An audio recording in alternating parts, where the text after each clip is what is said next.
got a really great presentation about some of the really absolutely core N3C infrastructure that most of our groups have used really extensively, OHDSI phenotyping tools and practices. Patrick is going to be talking about these, and really I can say for myself, and I think I speak for a lot of people, many to most of us have really learned a tremendous amount working with the OHDSI team, both knowledge applicable both to this project and really to other projects that we work on. So it's been a real privilege. So that's the main agenda item. That is the agenda item. Next slide. So we have the, please. So we have the usual key stats, which really are impressive. It's what over 2 million patients records in the enclave, 2 million COVID plus patient records, 6.5 million records with impressive number of data elements and detail. And this is really a very major national resource, which is being leveraged and can be further leveraged to answer really all sorts of questions about the evolving situation with COVID and post-COVID sequelae. Next slide. So without further ado, Patrick, I hand it over to you. Great, thanks, Phil. And thank you all for having me come join you. I realized when Andrew reached out to me to do this, that only as I was preparing this that I recognized that what Andrew was actually asking me to do was take 16 hours of tutorial content and try to squash it into 50 minutes. So for those of you who have listened to me previously speak and thought, geez, that guy goes really fast, I'm going to apologize because I'm going to have to go a little even faster today, but I think this should be a fun session. I'm deliberately going to break this up into 3 segments, and I think I've timed it so that I can do this successfully. The first is I'm going to just spend about 10 minutes here giving you a conceptual layout of vocabulary we use in the OHDSI community to talk about cohorts and concept sets, what they are and what they are not. I'm then going to use a specific example of one phenotype, acute myocardial infarction, and I'm going to do a live demonstration of everything that it relates to phenotype development and evaluation using 3 of the OHDSI tools, Phoebe, Atlas, and Cohort Diagnostics. And then I'm hoping that at the end, I'm going to either impress or confuse some of you to motivate you to ask some questions. And I hope that we'll have time at the end to be able to do that.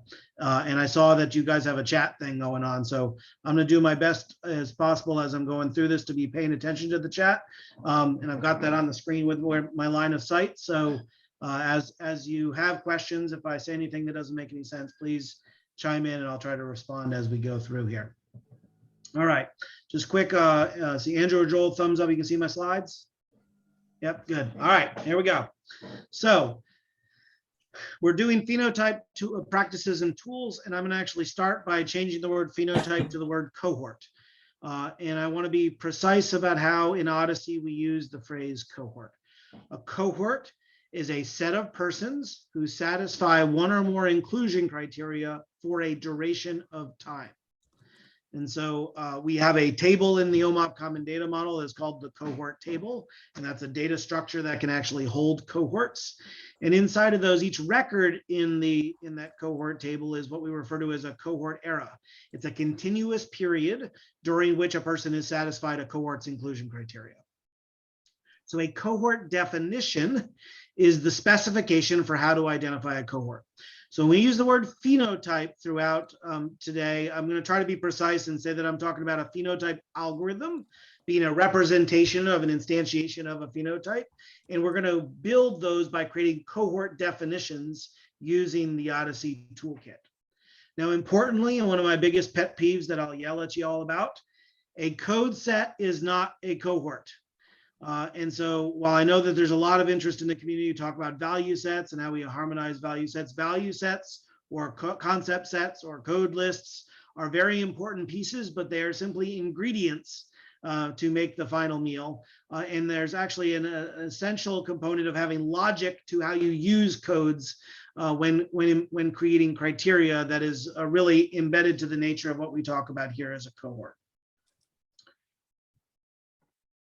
So just to illustrate this is what a data object would look like. If a cohort is a set of persons who satisfy one or more inclusion criteria for a duration of time, then the cohort table is an instantiation of what that could be in your data set. And actually the data structure itself is actually quite simple. You basically have 4 columns. You have a cohort definition ID. That's the unique identifier for which cohort definition a record came from. You have a subject ID, that could be the person that's relevant. And then you have a cohort start date and a cohort end date. So if I look at this simplistic data structure right here, you can see that in this one data set, I have 2 cohorts represented here. They're each uniquely identified by 2 different cohort definition IDs, 1 and 2. Whereas when I talk about cohort eras, I'm talking about the records in the table. So you can see that this one simple example has 11 cohort eras, and you can see that each row has a person for a cohort definition for a span of time. There's some logical consequences about this definition of cohort that I want to walk you through. The first is that one cohort can have 0 or more eras. So you can see in this example that cohort 1 has 5 eras, cohort 2 has 6 eras, and there's no records in this table for cohort 3. That doesn't mean that cohort 3 isn't a valid specification. It simply means that no persons satisfy the criteria for any duration of time. One person can belong to multiple cohorts. You can see this in this example. Person 1, 2, 3, 4 belongs to both cohort 1 and cohort 2, and that can logically make sense. You could have a cohort of people with type 2 diabetes and a cohort of people with COVID, and a person can coexist in 2 cohorts. So that makes logical sense. One person can belong to the same cohort at multiple different time periods. So you can see in this particular example, person 1, 2, 3, 4 here is in cohort 1 for a duration of time. They then leave the cohort and then they come back at some separate duration of time. Think about our research in COVID and people who get reinfected. There can be periods of time when you're COVID positive, you become COVID negative, and you become reinfected again. And we want to be able to logically represent that. But one person may not belong to the same cohort multiple times during the same period of time. This is a logical construct that you are either in or out of a cohort at any given moment in time, and that's the data structure that we're going to represent all of our phenotypes here. Okay, so the thing that I'm trying to introduce here, and it's very often overlooked in lots and lots of phenotypes, is that a cohort is not just a code set, and it's not just when somebody enters a cohort by when they had a code. Instead, you really need to answer 4 fundamental questions to create a phenotype. What events let you enter a cohort? What inclusion criteria are applied to those events? For each event, how long do you satisfy the criteria? And then how should those events be combined together into creating cohort eras? And the OHDSI tools that we're going to walk through is actually going to make you think through these questions as you are trying to effectively just populate that cohort table using the cohort definition logic that you come up with.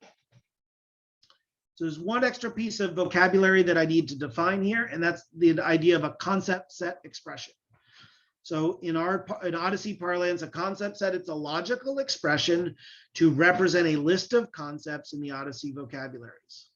The data construct that we're going to create here is just going to be a list of 1 or more concepts, but associated with each one of those concepts is going to be 3 optional attributes, which is, do you want to use the descendants? Do you want to include or exclude that concept? And do you want to include those non-standard source codes that are mapped? So here is where we're going to actually be imposing analytic tools on top of the vocabulary that we've all agreed to standardize to. By saying that you want a concept plus its descendants, we are taking advantage of the natural hierarchy that exists in the vocabulary. So for example, the ancestral relationships that already are embedded in SNOMED CT, to say that if we have one clinical idea, we also want the more granular concepts that are underneath of that, and we can actually specify that here. Sometimes we might want to say we want all descendants of a particular idea except for some other collection of concepts. And so we have the ability in this logical expression to exclude concepts if we don't want them. And then finally, and certainly not my favorite part, but sometimes people insist that they don't want to do standardized analysis across the community, but they're still fixated on their little ICD-9 or ICD-10 codes, in which case all of the OHDSI tools do support conducting analysis on source codes begrudgingly, if that's something that you really feel you have to do. In any case here, a concept set expression, this is just a logical idea, but it actually can be materialized into something that will produce a code list or a value set or whatever words you like to use to describe that. And so what you're going to actually see here is that we have a JSON expression representing a concept set that can be executed through a web API call or whatever you want, but it basically just materializes into an SQL statement that can run against the OHDSI vocabularies to materialize a list of codes. And given a list of codes, you can do whatever types of analytics you'd like on it. Okay, so here's the workflow I'm going to walk you through now that I've oriented you to the language. We're going to start with concept set expressions and talk about the process of how one creates a concept set expression to basically identify the set of codes that you might be interested in. To do this, I'm going to walk you through using two tools. We're going to use Atlas as our tool to build the concept set expression, and we're going to use Phoebe as another OHDSI tool that we've created to actually help through that process. Once you have a set of concept set expressions, you're going to build cohort definition logic. And here we're going to walk you through those steps that I described of what it takes. You need to define your initial events, you need to define your inclusion criteria, and then you need to define an exit strategy. Each one of those may take advantage of and use a concept set, which is the only reason that we're starting there by building the concept sets. Now, once we have a cohort definition logic, that's just an expression, an idea of how we think we could actually go hit data to try to find people who satisfy our criteria for a duration of time. But ultimately, what we actually need to be able to do is see what happens in practice when we go apply it to data. And so the third tool that I'll be walking you through today is Cohort Diagnostics. This is an R package that the OHDSI community has built, and it performs empirical evaluation. Once you've generated your cohort in your data set, it provides you summary statistics that tell you about the composition of that cohort so that you can learn about it. And while I'm describing this as kind of a three-stage process, I want you to notice that this is an iterative process. When we create concept set expressions, then we create a cohort definition that may make us cycle back into our concept set expressions. And once we look at empirical data, we might cycle back either to the cohort definition or to the concept set expression. In either case, the workflow that I'm going to walk you through right now is if you're starting from scratch and you want to create a new phenotype, what are the tools that you could use to rapidly iterate and let your data help you learn about the process to create a cohort that you think is acceptable for your use? And hopefully with the goal that once we create phenotypes that we can all agree to, that becomes a reusable object that the whole entire N3C community can benefit for reuse in all of our analytics. Okay. So with that language out of the way, I'm going to motivate this by having just one clinical example I'll just use for this quick demo. And I'm going to select myocardial infarction. And I was actually debating about which one to pick, but I chose this actually because I think it's a fun example of the reality of the current state of where we are today. What I'm showing you here is just a screenshot from the publication in the Journal of the American College of Cardiology. This is the 4th universal definition of myocardial infarction, published a few years ago now, and it's kind of one of the documents that most would agree is current consensus about MI.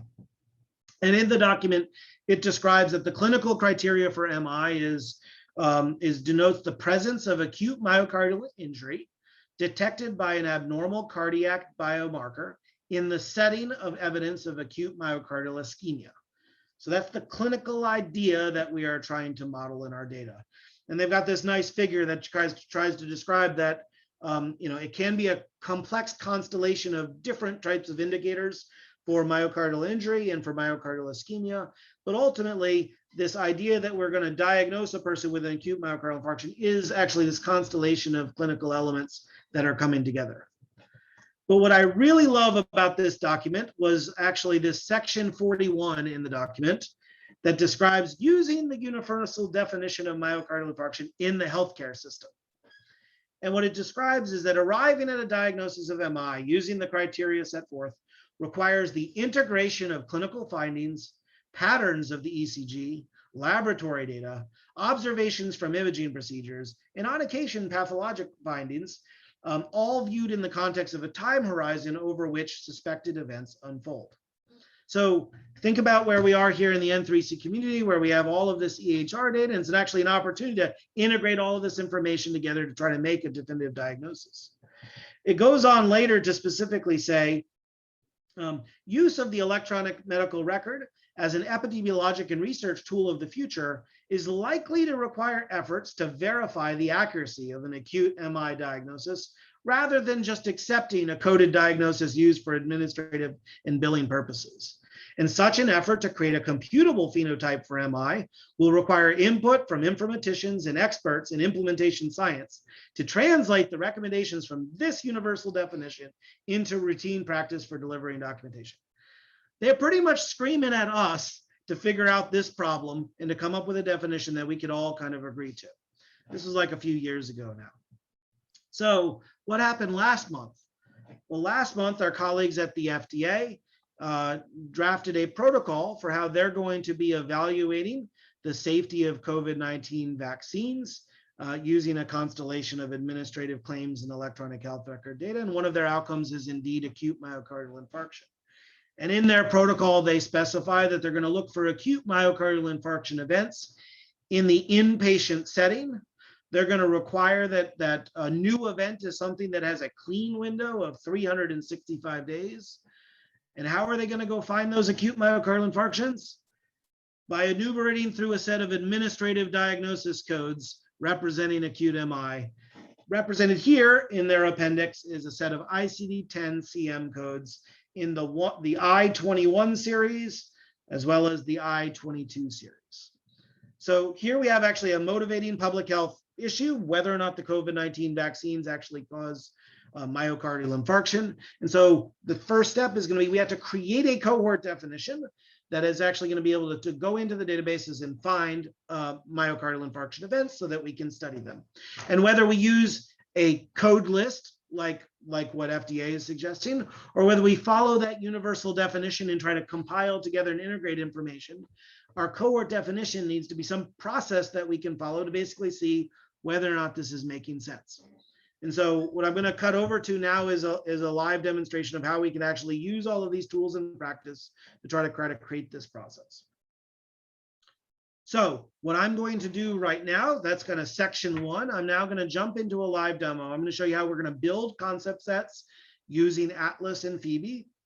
I'm going to then create cohort definitions using Atlas, and then I'm going to evaluate those cohorts using cohort diagnostics.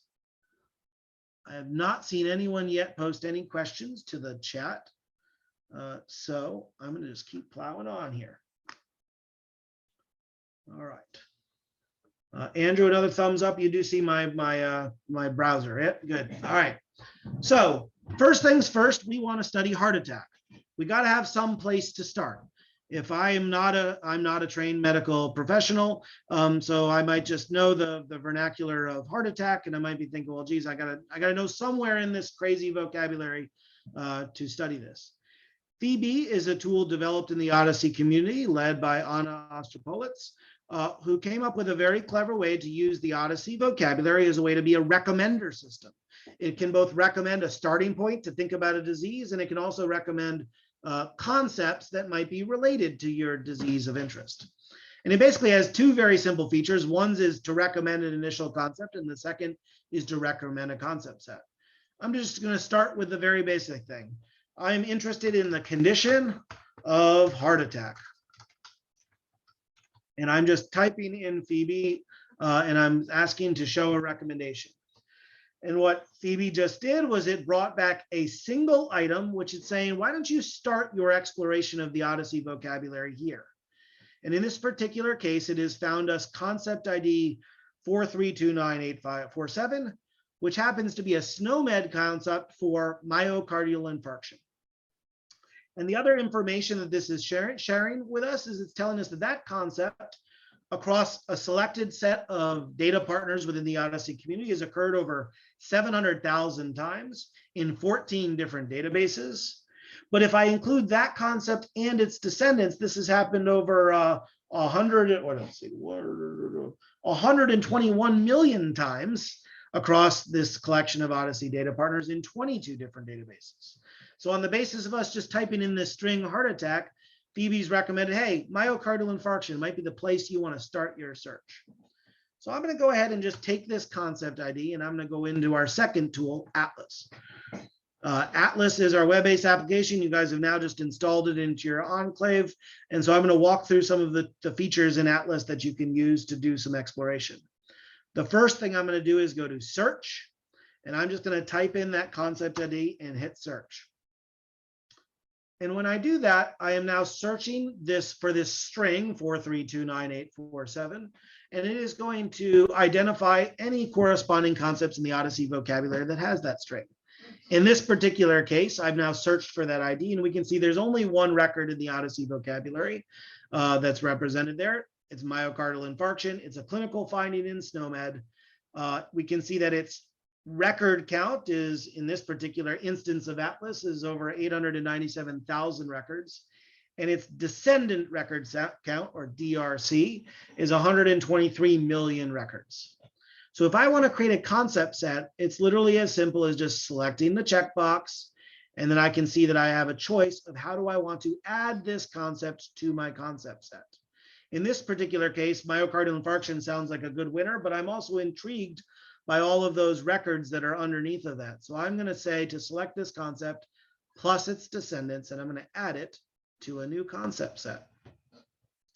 And you can see over here on the left-hand side, the concept set tab is now turned a little red. And if I click on that concept set, we're going to see that now we have a concept set called, actually a concept that's just a new concept set, and it has our item myocardial infarction plus descendants. So I'm just going to save this here as N3C live demo for myocardial infarction.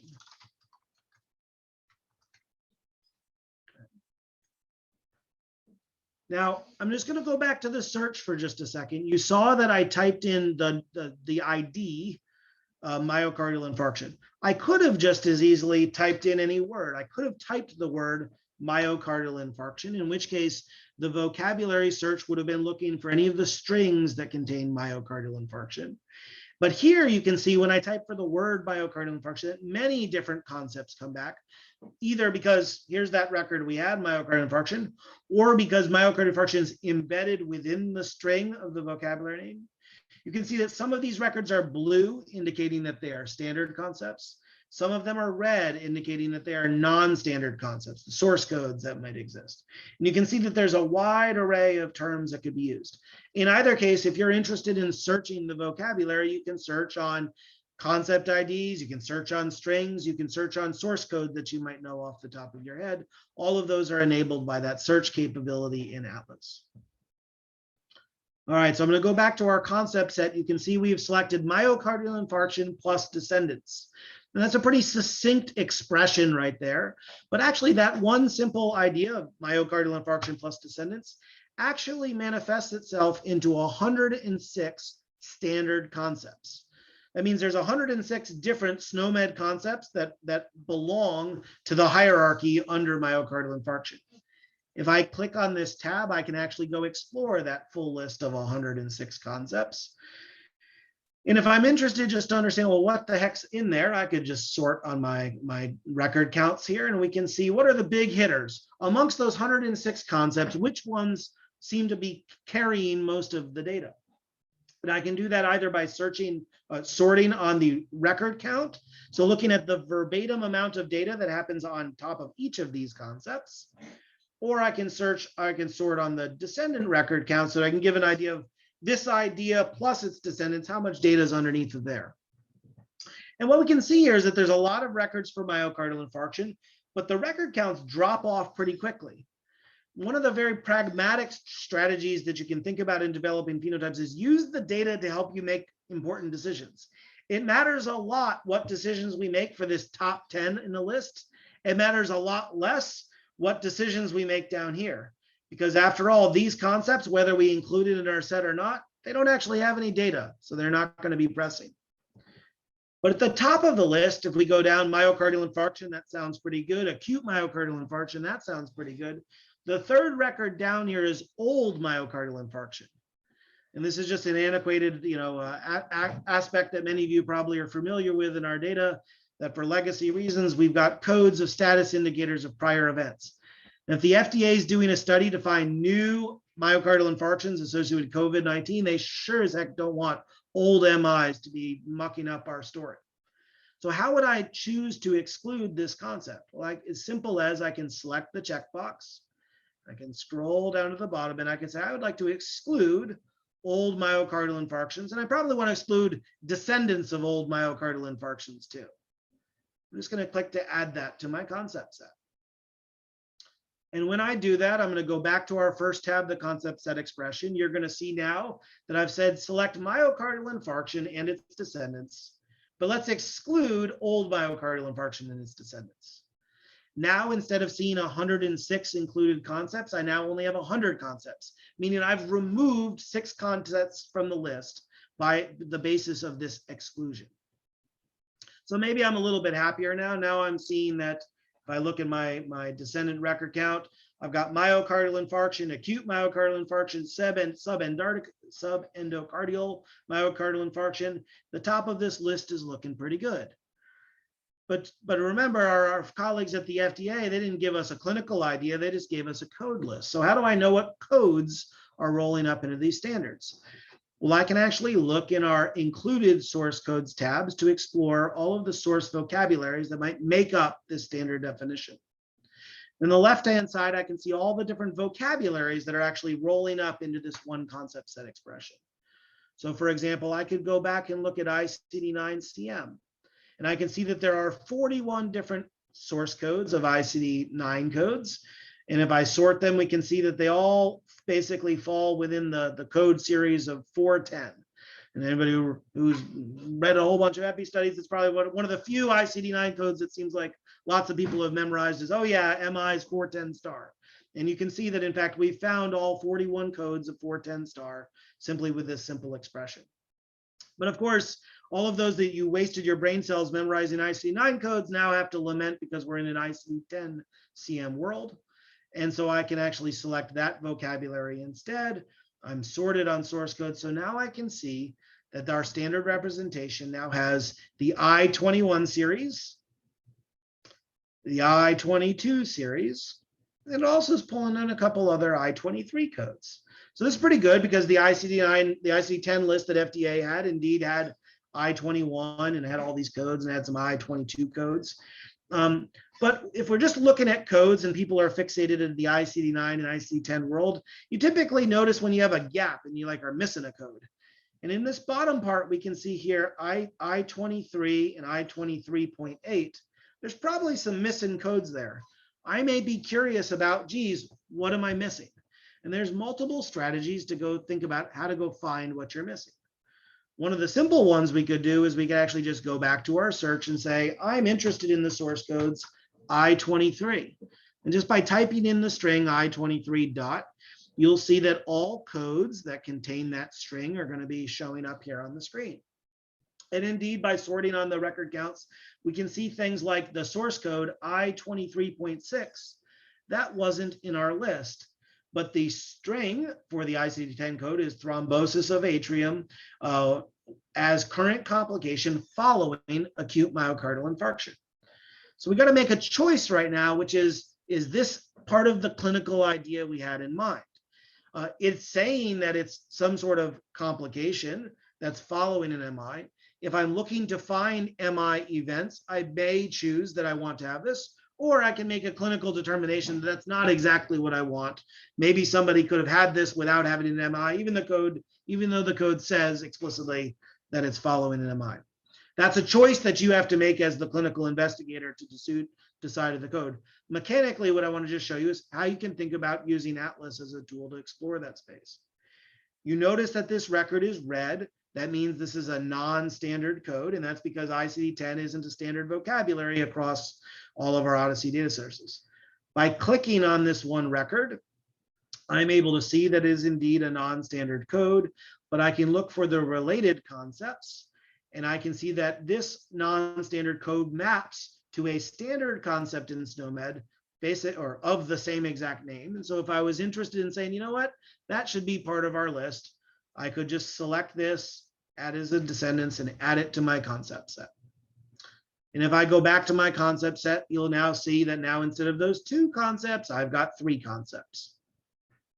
Now, I could have done that through hopping my way through the source codes. I could also imagine being like, you know what, this string here, following acute myocardial infarction, that sounds like a string. I wonder if there's any other codes that are under there.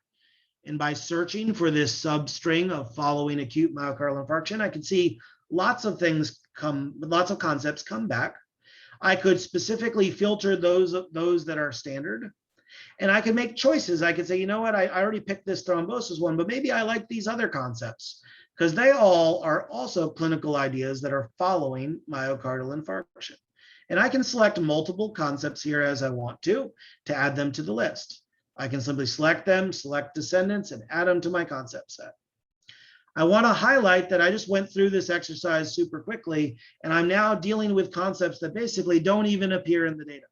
And so one of the practical choices that you need to be thinking about as you're doing research is how much of your time you want to fixate on thinking about every concept equally versus making sure that you're prioritizing the effort that you have. So I go back to my concept set. We can see that I now have this entire expression. And if I were to go back to my included source codes, I could go to my friends in ICD-10 world. I could sort on this list again, and I can see now I've not only covered all the I-21 codes and the I-22 codes, but now I've also covered the entire constellation of I-23 codes. And if that's what I had in clinical mind for this idea, then I might feel like this is a good starting point to work from. I'm going to highlight one other feature, which is that this concept set expression, it's represented in JSON. It can materialize to that code list. It also can just provide us just the list of codes that are represented here, that whole list of 116 codes that are here.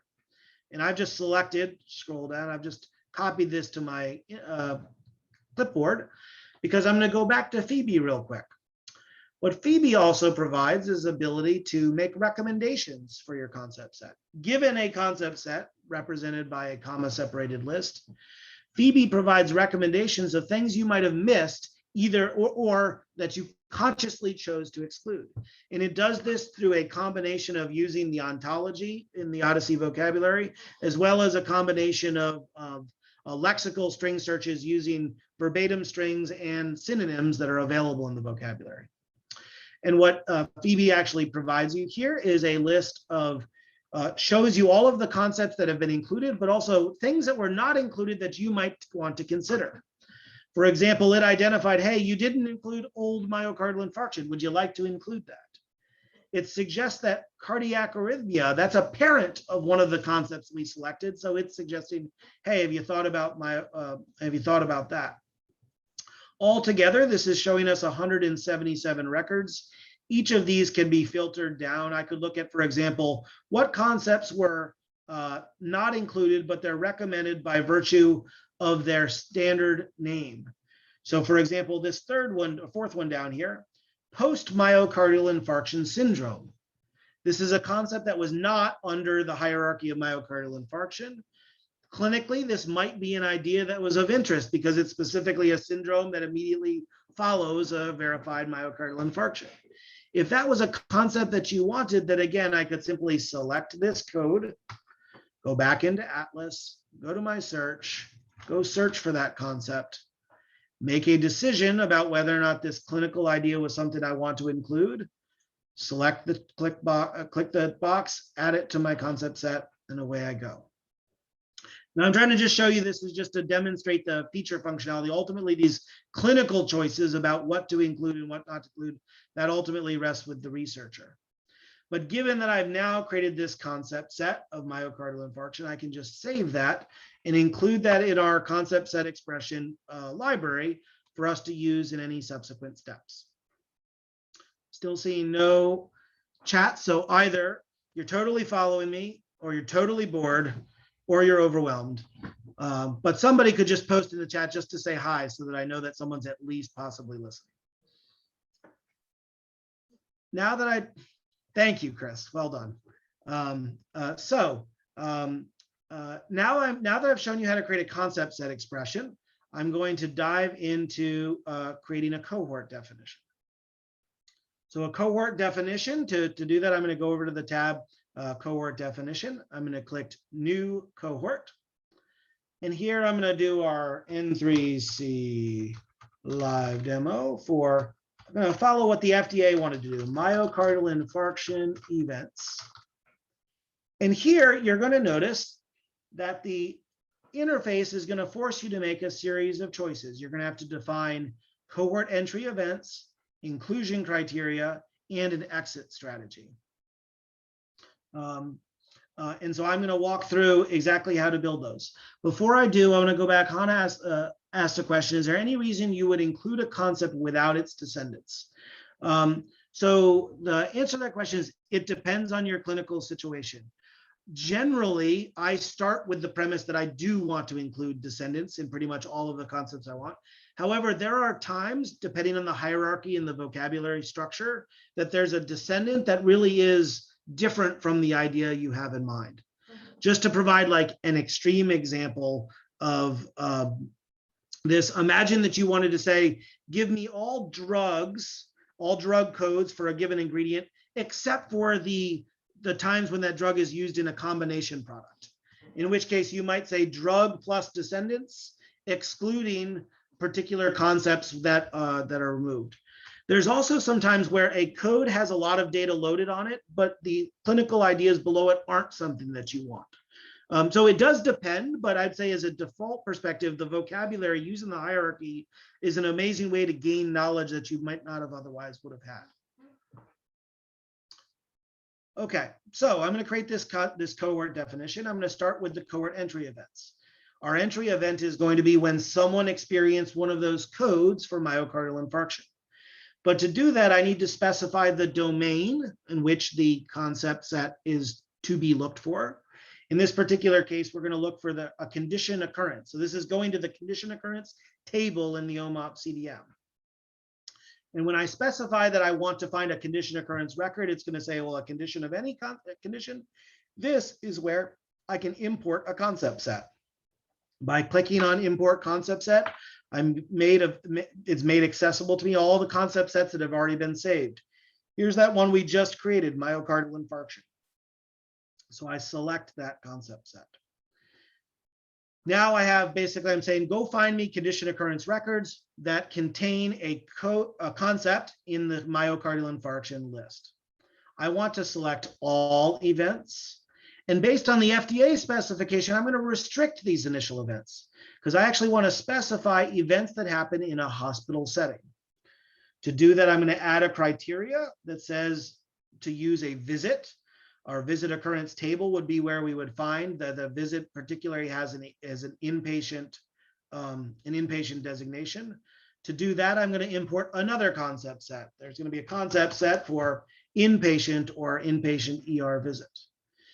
And now what I'm saying is I'm looking for a condition occurrence record of myocardial infarction, but I'm going to put a logical bound around this. I'm going to say where there's an inpatient visit that starts before an inpatient visit starts before the myocardial infarction, and the inpatient visit ends after the myocardial infarction. So I'm basically saying find myocardial infarctions that happen sometime during the time between admission and discharge of an inpatient visit. And so now I've found myself all of the myocardial infarctions that happen in an inpatient setting. But the FDA specified an extra rule, which was they said you must have a clean period. This is something we can implement as an inclusion criteria. So I'm going to add an inclusion criteria that says no MI events in the prior 365 days. And so to do that, I'm going to add a criteria, another condition occurrence record. But now I get to specify how many of these records must exist and when. So I'm going to say that there must be exactly 0 condition occurrences of myocardial infarction that occur sometime between 365 days before and 1 day before this MI. But the FDA's protocol is a little sneaky because it doesn't just say look for any MIs, it actually needs to be an inpatient MI that we're washing out. So to do that, I need to nest in that requirement of the inpatient visit. So I can simply add a criteria. In this case, I'm going to add a nested criteria that says look for MIs, but for those MIs, we must have a visit of an inpatient visit. And I'm going to do the same trick as before. I'm going to say where the inpatient visit must start before and end after the myocardial infarction. So now I have added an entry event. You come into the cohort when you've had MI diagnosis that occurs in this hospitalization. We have an inclusion criteria that says you can't have MI events in the prior 365 days. And now we need to specify a cohort exit criteria. If you enter a cohort on a particular date, when can you exit? And here we need to make a choice about the exit criteria. So I might, for example, say, I'm going to consider that I'm in the MI cohort for some period of time after that initial diagnosis happened. Maybe I would say, just for argument's sake, I'd say, you know, an MI is going to be something that just lasts for a day. And maybe it's possible to have multiple MIs over the course of a week, but at least for 1 day, I'm going to say that if you're in this cohort, you belong to that cohort. Lots of clinical thinking needs to go in to define what these windows are. I'm just showing you the technical tool at this juncture. But the choices that are made, these are things that need to be described and pre-specified in your protocol and analysis. So now I have specified 3 considerations. I specified an entry event, which is this myocardial infarction in an inpatient setting. I specified an inclusion criteria that says you can't have an MI in the past. And I specified an exit criteria that says your event ends the day after it starts. So this is a cohort definition that we've just created. This cohort definition now can be material. You can put it, draft it up in your protocol with some human readable language. You've got a JSON expression that can actually materialize into any flavor of SQL that you want.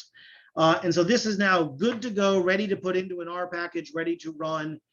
And if your Atlas instance is connected to any particular database, which I believe you do have in the enclave, you can actually just verbatim generate the cohort in your data set, and you can actually see the consequences of the records.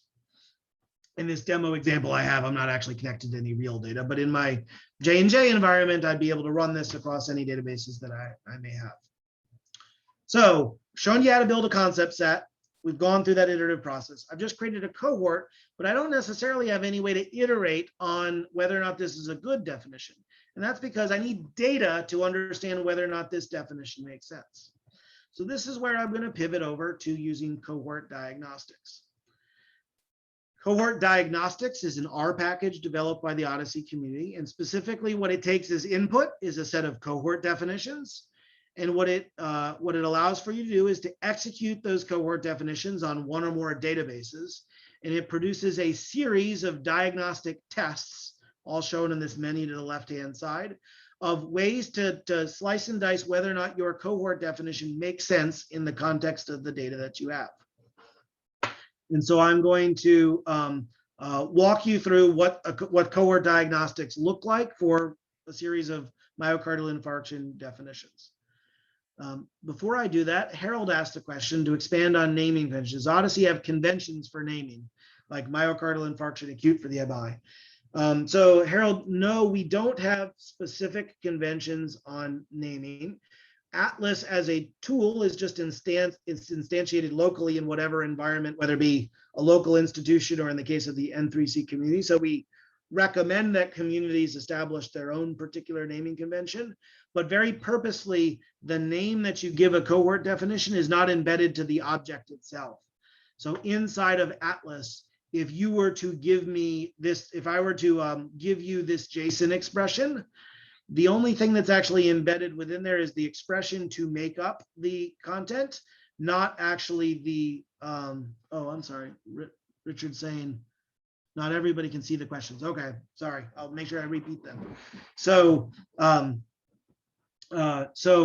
So the question is, are there naming conventions to be used? In general, there isn't a strict rule that needs to be followed, but what we would suggest is that you think about as a community having some conventions that you can follow. The JSON expression itself doesn't contain the name. So if you pass a JSON expression to me and I happen to follow different conventions, there's no harm, no foul, because I can name it whatever convention I have, and you can name it whatever convention you have. All right. So going to cohort diagnostics, I'm just going to highlight for you briefly some of the features that are available to empirically evaluate the definition you created. I'm going to start at the top with cohort definitions, just to show that there's no aces up my sleeve here. There are a few different acute myocardial infarction definitions that are already here in this publicly available instance of cohort diagnostics that's out on the OHDSI website at data.ohdsi.org. One of them is this definition, acute myocardial infarction with inpatient events. And if I just click on a row here, I can explore the same content that's available in Atlas. I can see the details. I can look at the cohort count. So how often does that cohort actually show up across a collection of databases? I can see the cohort definition, which is that human readable language. I can explore each of the concept sets just as we had done. And I can also grab that JSON and SQL if I want to run it myself. I've got three definitions here that I'm going to show you. I'm just going to orient you to them really quickly. The first one is what we just implemented ourselves, acute myocardial infarction in the inpatient setting. The second one is just all acute myocardial infarction events, regardless of whether they happen in the hospital. And then the third one is, what if we just use the narrow source codes that the FDA specified? So just use their code list and what would happen there. So those are three that just to play around in your head as I walk through this. So the first thing I'm going to do is I'm going to go to this tab called cohort counts. And actually, I've already got it sorted out here.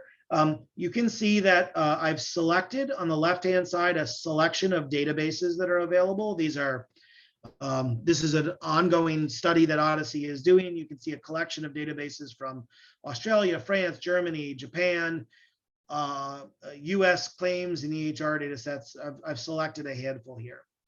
You can then select one or more cohort definitions that you have specified. In this case, I've selected the three that I introduced earlier. What the table is now showing us is for each of those databases, what is the record count and the subject count. So I'm just going to sort on the middle one here. What's this? Optum DOD. I can see that for definition C23, which is acute myocardial infarction events, there was over 1 million patients who had at least one of those events. And there's 1.2 million records. That's to suggest that at least 200,000 events that occurred as a secondary or tertiary event amongst the 1 million patients. You see the next row down is our definition for inpatient. We can see that there's only 860,000 patients and 930,000 records. So what this is telling us immediately is in this database, if we restrict our definition of MI to inpatient settings, then there's another about 230,000 patients who did have an MI code, but that MI code must not have occurred in an inpatient context. And then you're going to see this last record here. This is if I use only the FDA source codes. And you can see that I have a smaller record count here in this particular database. And there are some databases that don't have any cases. This is the Japanese medical data center. It's a claims database out of Japan. Why do they have no records? Because if I use a source code definition based only on ICD-10-CM, I'm predicated to databases that only have ICD-10-CM. And in Japan, they're not using ICD-10-CM, they're just using ICD-10, the international variant of that. And therefore, they've got 0 records of that, even though if they use our standardized definition, they've got a whole big chunk of cases.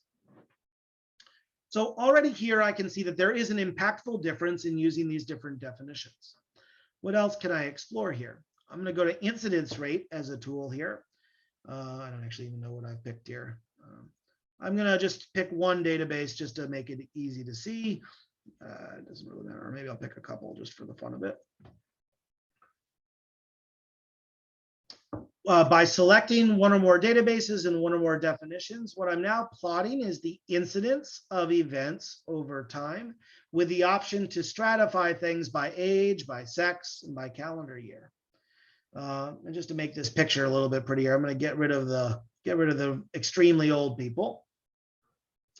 And I'm just going to look at the pattern that is observed in these databases. So for this Optum DoD, this is a US claims database. What we can see is definition C10, which was our definition of AMI in the inpatient setting. We can see that the incidence is relatively stable over time. And as we clinically know to be true, men have it more than women. Older folks have more MI than younger folks, and it looks like it's relatively stable over time, consistent with our expectations. If, however, I look at this definition C28, that is a definition if I only use the FDA source codes. And what we can see is that there were effectively no events up until 2016 when the events start occurring. And this is just a simple example of when we had our ICD-9 to ICD-10 transition. If we don't standardize our vocabularies, we'd be falsely led to believe that there were no MIs pre-2015, and then there suddenly was an epidemic of them. By just looking at the data, we can actually see these patterns to hold up. Now, if I look at this Optum EHR database, however, we can see a slightly different pattern. Rather than seeing the stability of the incidence rate over time, we're seeing that there's a slight growth over time. And even in this last year, it appears that it's much higher. And by comparing different databases next to each other, we can actually get a sense of whether or not the outcome rates are stable and whether or not they're consistent across different databases. And so we find it very valuable if we're thinking about using the N3C datasets to not think only as a single database, but maybe as a constellation of a network of different health institutions to understand the stability of data. We've only got about 5 minutes left, so I'm gonna, and I don't see any questions coming in the channel, so I'm gonna go through a few more features that might be interesting and useful for you. I'm just gonna show you here index event breakdown, and maybe I'll focus on standard concepts. What index event breakdown allows you to do is if I pick any sort of collection of databases to share it with you here, it's telling us which codes get you into the cohort. And I can sort on any particular column here. And what we can see is that while there was that concept set of 106 concepts, actually what drives your entry into the cohort is made up of a much, much smaller list of codes. And this is pretty much universally true. Even though you've got hundreds of codes, there's only a handful that actually make a material difference. But notice the pattern here, Optum EHR, we got to be really careful about these first 4 codes. But in JMDC, it's a totally different set of codes that are entering you into the cohort. So it's very valuable for you to look across different data sets to be able to understand whether your concept set is kind of complete and exhaustive. A question from Thomas. To what extent do power users who are SQL experts use Atlas to query OMOP versus write and execute their own SQL statements? Yeah, so what I'm showing you here, the point and click interface is really helpful for people to think logically about what you can do. It is, if you can do the standardized analytics directly inside of Atlas, then it just can be efficient because it populates your table and you have to do no manual intervention. But it also can be just a great starting point. So you can grab the SQL out of Atlas, dump it into your SQL workbench or whatever you want to do, make modifications and go from there. Effectively, everything that you're seeing here between Phoebe, Atlas, and Cohort Diagnostics, at the grand scheme of things, it just turns into materialized SQL that's running against your database. And so if you're comfortable with that, you can actually get those bits and pieces and make use of them yourself. All right, so I showed you index event breakdown. What I'm going to show is 2 more quick features. I'm going to show you temporal characterization. And here for temporal characterization, what I'm, just to orient you to the screen, I'm showing you now a record for every other concept. So I'm selected the cohort of myocardial infarction inpatient events. Every record is a particular clinical construct, and you're seeing how often that concept happens in time windows before, during, and after a person entered into the cohort. So we know about myocardial infarction. We could be asking ourselves the question, well, do we actually see, if I spell it right, do we actually see troponin in the data set. And we can see that indeed, of those people that got measured from troponin, most of the time it did happen on day 0, that day you entered the cohort. That makes sense. We may be reassured to actually see that the majority of people did have a quantitative troponin measurement in this EHR system, and so that might be useful. We could look for other things like, well, they probably should have had some imaging according to that universal definition. So I could just start searching for any kind of string that I wanted. I can see electrocardiogram. That ECG is, again, happening the majority of the time. It is happening on day 0. 12% of the time it's happening in the month prior. 40% of the time we're seeing a code for that procedure being administered in the month afterwards. But maybe I don't actually know what clinical idea I'm interested in. I just want to see, like, for example, what drugs are showing up for these patients. And just by searching for drugs, and I can sort on things, I can see the most common drugs that are administered on day 0 are aspirin, heparin, nitroglycerin. That should give us some reassurance, because those would in fact be recommended treatments that would be used at the onset of a myocardial infarction, particularly in an inpatient setting. And so you can actually use empirical data to kind of verify, are these the patients that you're actually looking for? And with one last thing that I'll showcase for you is, given that you could create multiple alternative phenotype algorithms or cohort definitions, one could ask the question, how do 2 phenotype algorithms compare to each other? And I'll just show it graphically here. If I compare the myocardial infarction inpatient events to all myocardial infarctions, I can now plot the data in time periods before, during, and after entering in the cohort. And this plot is basically showing you the covariate mean for both of those definitions. If dots are on the 45-degree line, it means their prevalence is the same. If in this particular case, if dots are all below the 45-degree line, then that's actually suggesting that these events are happening much more commonly in the inpatient cohort than the broader cohort. So what we can see here is, even though we have 2 alternative ways of defining MI, one where it has to happen in the inpatient setting, one where it happens anywhere, we can see that the people who are selected are systematically different in terms of their baseline characteristics and what happens to them afterwards. And that makes sense. Somebody is admitted to the hospital, they're probably a more severe case, they're probably going to get more procedures and measurements and more care that's delivered. This can be the kind of empirical insight that can help you make a decision about whether or not the definition that is narrower in restricting to inpatient is more appropriate for your question, or whether a broader definition might be appropriate for what you're interested in. So with that, I know I only have a few minutes left, so I guess I lied on the open time for discussion, but I'm happy to answer additional questions you have in the chat, or if it's possible to open up the mute, we can talk about it. What I just want to reinforce is that all of these tools in the OHDSI ecosystem, they're deliberately intended to be kind of working together. They're not replacing your need to be strong clinical investigators to think through these problems really hard. But what they are trying to do is enable you to very rapidly use your data to make informed decisions about which patients you want to identify and what analyses you want to perform. Well, Patrick, that was really fantastic. Unfortunately, we have only one minute. Let's see. Let me actually choose a question. How confident can we be in concepts that have timings, e.g., gestation period 3 weeks? Is this always recorded accurately when they occur at patients by sites? This is from Kate Bradwell. Yeah, Kate, that's a great question. And actually, it's one of the motivations that actually led us to develop cohort diagnostics. So just because you see a code with a timestamp doesn't necessarily mean you can trust the code or trust the timestamp.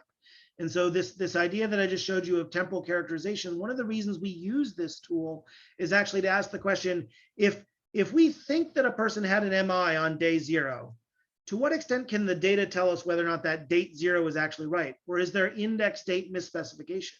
And by looking for other concepts that might occur before it or after it, that could actually give you some insights. And actually, it's turned out that for many of the COVID adverse events of special interest, we've actually identified pretty gross index date misspecification, where the date when the diagnosis happens might be weeks after when clearly the patient was starting to materialize the symptoms. And so we think that using empirical investigation is going to be a better way to solve that problem than just like trust that a code that says gestational period 3 weeks is actually correct.